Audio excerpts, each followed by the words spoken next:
Siapa yang biasanya akan beli gold bar 1 kilogram?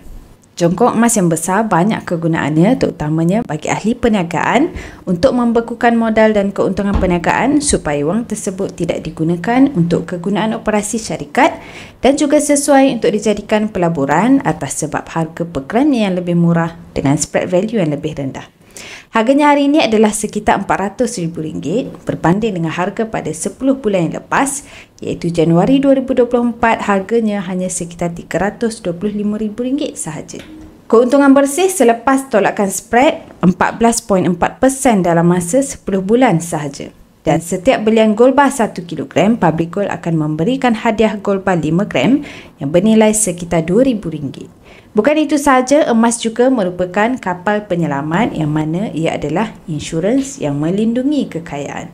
Jutawan yang bijak akan menyimpan majoriti kekayaan mereka dalam bentuk aset dan salah satunya ialah emas kerana emas adalah aset yang mudah dibeli dan mudah dijual walaupun dalam saiz yang besar.